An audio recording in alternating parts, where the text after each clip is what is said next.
ரிஷப ராசி அல்லது ரிஷப லக்னக்காரர்களுக்கு இந்த வாரத்துல கிரகங்களுடைய நிலை என்னன்னு பார்த்தா, உங்களுடைய லக்னாதிபதி ராசி அதிபதி அப்படின்னு சொல்லக்கூடிய சுக்கிர பகவான் அவர் கன்னியா ராசியில நீச்சகதியில் இருக்கார். ஆனால் அவருக்கு நீச்ச பங்கமும் கிடைத்து விடுகிறது.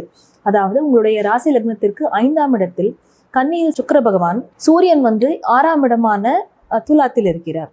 அப்போ சூரிய பகவானுக்கு அவருக்குமே நீச்சகதியில இருந்தாலும் அவருக்கும் நீச்ச பங்கம் கிடைத்துறது. எப்படின்னு கேட்டா, புதன் அங்க சிறிது நாட்கள் அமர்ந்திருக்கார். புதனும் வலுவோட இருக்கார்.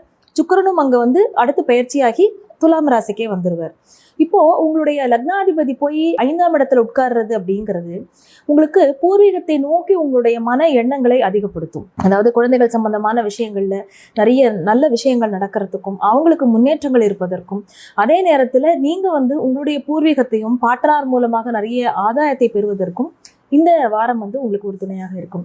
அதே நேரத்துல மெயினா நம்ம என்ன பார்க்கணும்னா, குரு பகவானுடைய பெயர்ச்சி. அதாவது மிதுனத்திலிருந்து அவர் கடகராசிக்கு பயிற்சி ஆகிறார். உங்களுடைய ராசி லக்னத்திற்கு 2ஆம் இடத்திலிருந்து 3ஆம் இடத்திற்கு வரார். உங்களுக்கு அஷ்டமாதிபதி குரு பகவான் தான்.